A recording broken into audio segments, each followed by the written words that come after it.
plein cœur de Paris, sous les dorures de l'hôtel des Invalides. Une armée de l'ombre est sur le pied de guerre.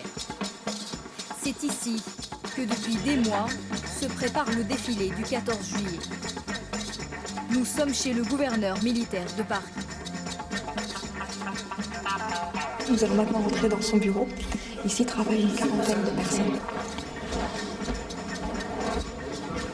Autour de la table, les concepteurs du défilé de cette année. À leur tête, le général Charpentier, gouverneur militaire de Paris depuis un an.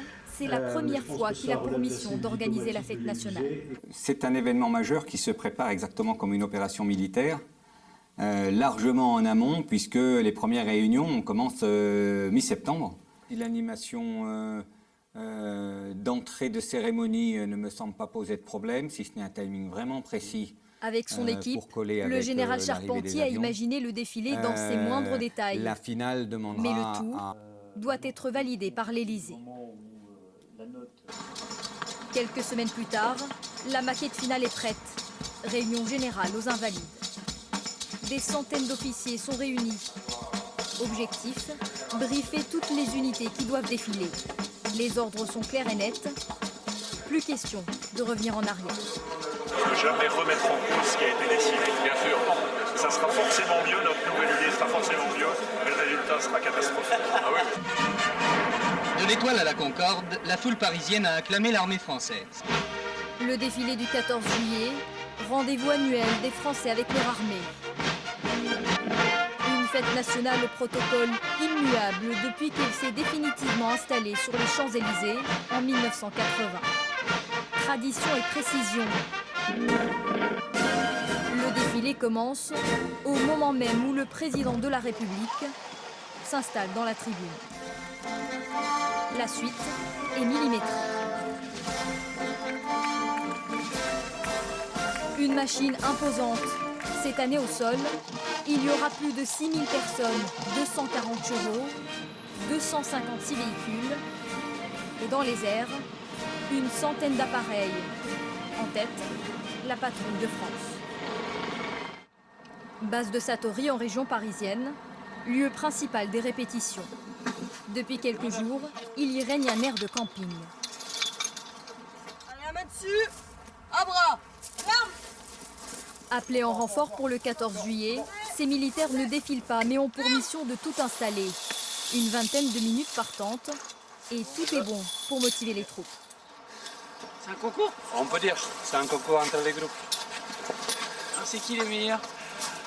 Pour l'instant, c'est la 2e compagnie, le 2e régiment étranger de parachutistes. Bon, nous, on est juste derrière. C'est vrai que c'est quand même important de permettre à ceux qui défilent, quand ils auront fait de longues répétitions, qu'ils auront passé plusieurs heures au soleil, qu'ils aient un endroit où ils puissent se reposer, qu'ils soient confortables, que les tentes ne leur tombent pas dessus. Vous êtes un peu l'armée de l'ombre du 14 juillet? C'est un peu ça, oui. On n'a pas forcément les paillettes, mais on est quand même essentiel. Et la responsable de ces équipes de soutien, c'est elle, Chantal Kiefer. Alors, on y arrivait? Oui, pas de problème. Pour elle, le 14 juillet est synonyme de mathématiques. Sur toute la période où les troupes sont arrivées, on fait 130 000 repas. Ici, par exemple, ça vous fait par jour, on compte 12 000 repas jour. Cette civile est au service de l'armée depuis une quinzaine d'années. Une longévité et un rôle qui lui ont valu un surnom, la maman de l'armée de terre. Oui, je crois que c'est plutôt affectueux. Bon, je l'ai pris un jour, on me l'a dit comme ça, je l'ai appris. J'ai dit bon, bah oui, c'est vrai que mon nom circule beaucoup pour tout ce qui est soutien.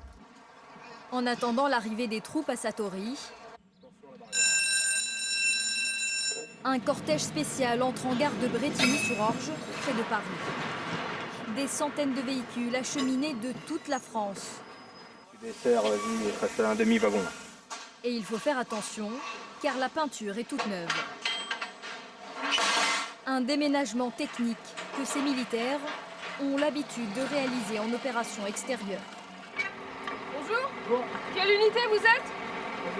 3e immeuble. Un passage obligatoire au ravitaillement, puis direction la base aérienne de Brétigny. C'est là que les blindés et tous les véhicules du défilé vont répéter toute la semaine.